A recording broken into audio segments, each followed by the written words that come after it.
Bonjour à tous et bienvenue dans mes petits papiers. Je suis Judith, je suis démonstratrice Stampin' Up dans le nord de la France. Et comme promis, en début de semaine, je vous propose, où on avait fait cette boîte-ci, mercredi, je vous propose une version qu'on va réaliser nous-mêmes de cette boîte livre qui se trouve au catalogue. Allez, c'est parti!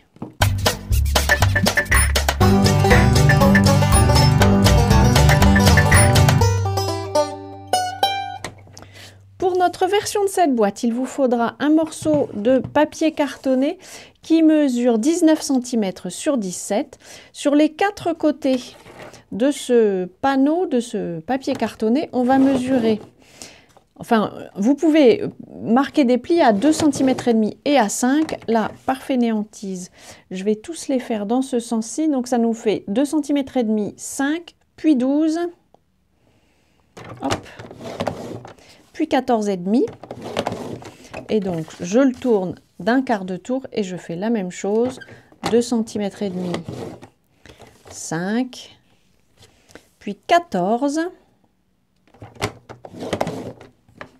et 16,5, c'est ce pli-ci. Vous remarquerez que emporté dans mon élan, j'ai fait un pli aux mauvaises mesures, tant pis pour moi. Mais ça ne devrait pas se voir puisque ça va être sur la boîte. Il vous faudra aussi un morceau extérieur qui mesure 17 cm et demi sur 10.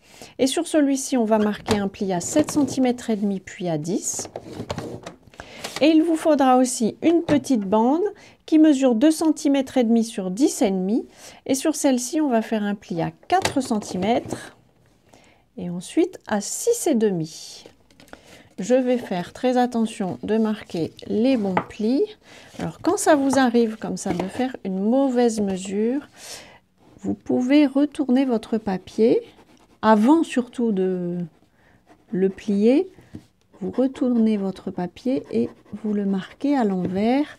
Ça va diminuer le pli. Là, ça va parce que c'est une boîte et qui va se retrouver cachée. Sur une carte, ça ne fonctionne pas toujours. Ensuite, nous avons des découpes à faire. Si je prends un qui est à peu près simple, on a une ligne ici, une ligne là. Et là, on a une partie centrale un peu grande. On va couper en biais ici, tout droit à l'intérieur du pli. Ici, à l'intérieur des cases, on va couper en léger biais. Et puis, on va enlever ce morceau-ci. Ensuite, on coupe à nouveau à l'intérieur de ces cases-ci. Et ces deux cases-là vont s'en aller complètement et je coupe en biais ici, dans cette partie-ci. Je vais continuer mes petites découpes tranquillement. Je pense vous le mettre en accéléré sur la vidéo, surtout pour que vous puissiez voir comment se font les découpes. Et puis, je vous retrouve après.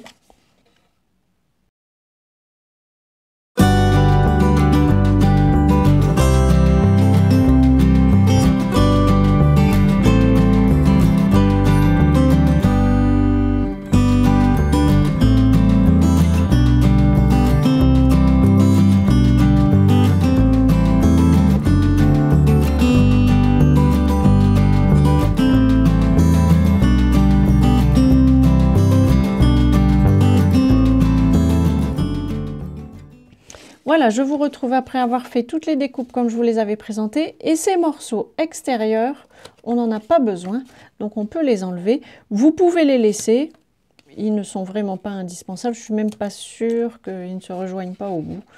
Vraiment, le mieux, c'est de les enlever. Ils nous servent surtout à coller ça.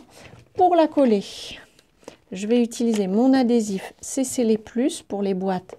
C'est parfait. Et celui-ci, il est très simple à utiliser. On fait rouler et on soulève. Si jamais, comme là, voilà, l'adhésif est un petit peu parti, et bien vous le faites rouler pour qu'il se représente à nouveau devant vous.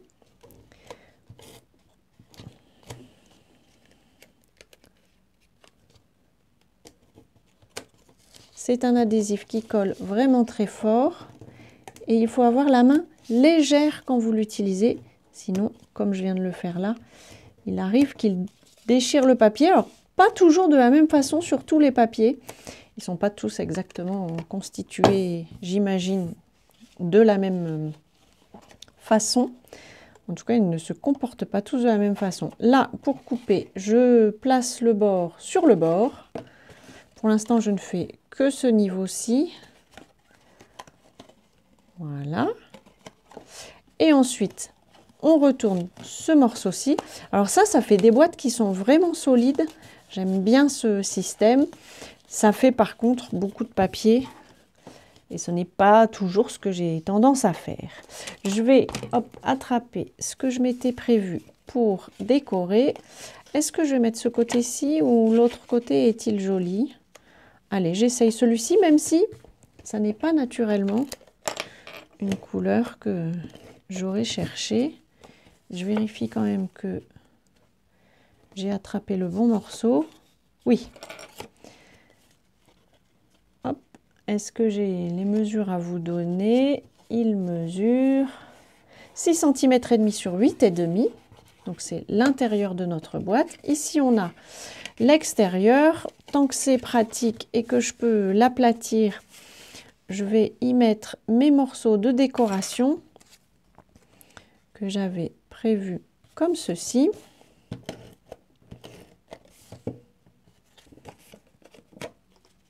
Hop. Tiens, j'ai inversé mon sens. Mais c'est pas grave, ça me va bien. J'étais pas sûre d'aimer, mais ça me va bien. Alors voilà, je joue un peu avec les couleurs.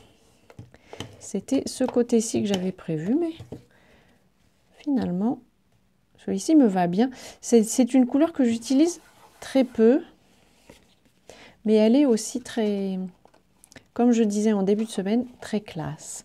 On va pouvoir coller tout ça. Avant de coller la boîte sur le fond, on va y mettre la petite languette qu'on a préparée. J'ai préféré la faire comme ceci, vous me connaissez, parce que ça m'aurait embêté de perdre plein de papier comme ça sur le côté. On ne met de l'adhésif que sur une partie. Hop, et on le place au milieu. On s'assure qu'on arrive à mettre la boîte. Oui, c'est le cas. Et maintenant, je peux coller la boîte. Je mets de l'adhésif sur le fond. Et j'ai une grande préférence pour l'adhésif liquide là, parce que ça me laisse le temps de bien positionner la boîte, vérifier qu'elle se ferme bien, avant que la colle ait complètement pris. Et de cette manière, je suis sûre que tout tient bien. On va lui mettre un petit ruban aussi. Est-ce que, comme j'ai changé mes couleurs, est-ce que ça va convenir? Est-ce que celui-ci convient? Je ne suis pas sûre, vous me direz ce que vous en pensez. Vous auriez mis un ruban de quelle couleur ici? J'aime bien l'association du pan-pan-pan avec blé sauvage. Je ne suis pas sûre que ça marche avec le bleu nuit. Je vous retrouve après avoir eu une petite panne. Je n'avais plus de place sur ma carte mémoire. Je vous disais donc, pendant que la carte s'arrêtait, que comme j'avais changé de papier, j'étais pas bien sûre que le ruban que j'avais choisi convenait. Dites-moi ce que vous en pensez, quel ruban vous choisiriez avec ces couleurs-là. Je trouve que pan-pan-pan et blé sauvage vont bien ensemble. Est-ce que bleu nuit leur correspond? Je ne sais pas bien. Dites-moi ce que vous en pensez. Ce n'est pas forcément ma grande spécialité, le choix des couleurs. Je m'appuie très souvent sur les couleurs de Stampin' Up et les associations qui sont faites dans les papiers de série design. Voilà, j'espère que cette petite boîte, inspirée de la boîte de Stampin' Up, vous pouvez faire la même étiquette. Vous aurez le lien en fin de vidéo vers cette vidéo-ci où je réalise l'étiquette, mais elle est vraiment très simple. J'espère que ça vous aura plu. Si c'est le cas, pensez au petit pouce.